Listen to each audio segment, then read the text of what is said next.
Bonjour, bienvenue sur la cuisine de Linoucha.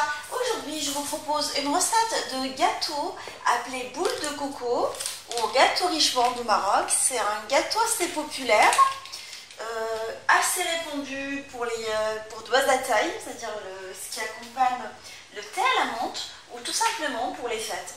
Alors, pour préparer ce gâteau, je vais mélanger les ingrédients secs, la levure chimique, la farine, le sucre et le sucre. Et là, je vais mettre les œufs.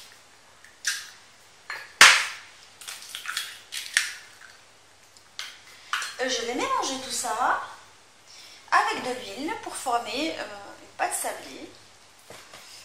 Alors, ce gâteau, j'ai pas mal de souvenirs avec. Ça me rappelle toutes les après-midi qu'on passait avec ma maman à le préparer justement pour l'Aïd el-Kébir. Parce qu'en fait, pour l'Aïd el-Kébir, on ne prépare pas des gâteaux assez compliqués, on prépare des sablés ou des gâteaux aux amandes pas très compliqués à faire. Parce que là, c'est le mouton qui est à l'honneur. Voilà, je continue à ramasser à l'aide de l'huile de table jusqu'à ce que je façonne une pâte homogène. Une fois que ma pâte elle est bien formée, alors je l'épaitris légèrement et là je vais façonner des petites boules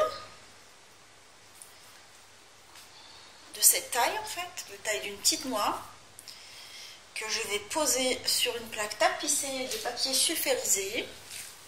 J'essaie un tout petit peu d'équilibrer les tailles des boules parce qu'en fait par la suite je vais les coller une à une à l'aide de la confiture d'abricot, de la fleur d'oranger et je vais les parsemer avec de la noix de coco pour que voilà, qu'ils aient cette taille, plutôt cet aspect qu'on connaît des boules de coco. Je continue à faire jusqu'à ce que je finisse toutes les boules de coco.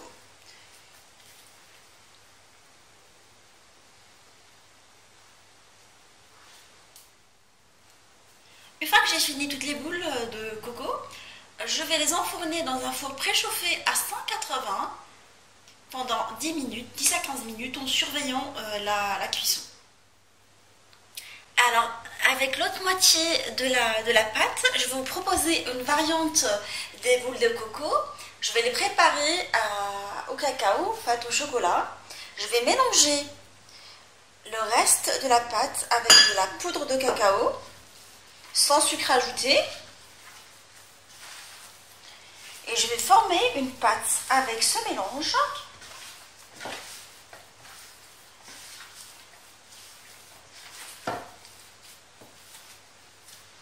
En malaxant jusqu'à ce que le cacao adhère à la pâte. Une fois que j'ai finalisé toutes les boules au cacao, je vais les cuire dans un four préchauffé à 180 pendant 15 minutes, 10 à 15 minutes. Sur le feu, j'ai mis de la confiture d'abricot avec de l'eau de fleur d'oranger et je vais la mélanger pendant une bonne dizaine de minutes à feu moyen jusqu'à ce que j'obtienne, enfin en écrasant bien évidemment les morceaux, jusqu'à ce que j'obtienne un liquide assez homogène.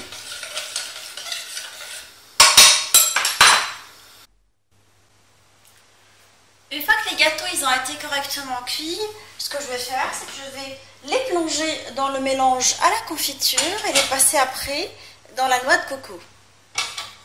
Alors je prends deux gâteaux que je vais faire plonger dans le mélange, qu'on a préparé à base de confiture ainsi que la fleur d'oranger.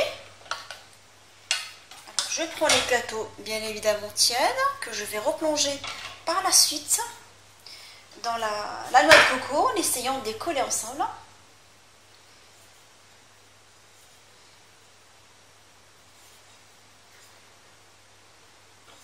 Et mon gâteau, il est bien formé.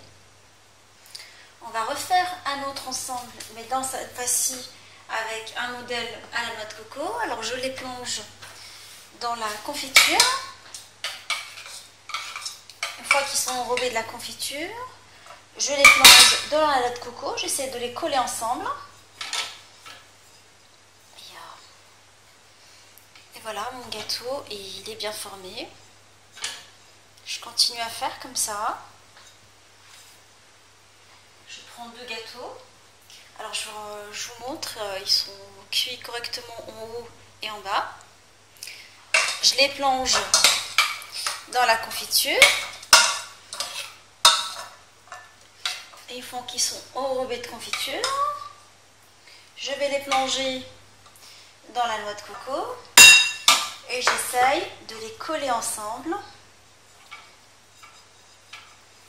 ainsi, qu'ils soient enrobés des 2 côtés. Je continue à faire jusqu'à ce que je finisse tous les gâteaux de la même façon. Mes boules de neige, hein. Boules de coco plutôt. Les boules de coco sont mon prête nature ainsi que cacao. Enfin, j'ai présenté les deux. J'espère que cette suggestion de recette de gâteau pour l'Aïd vous a plu, ou tout simplement pour Doisataï, pour manger, enfin accompagner un thé à la menthe vous a plu. On se retrouve sur la cuisine de Linoucha avec des nouvelles recettes, des nouvelles gourmandises, et à bientôt.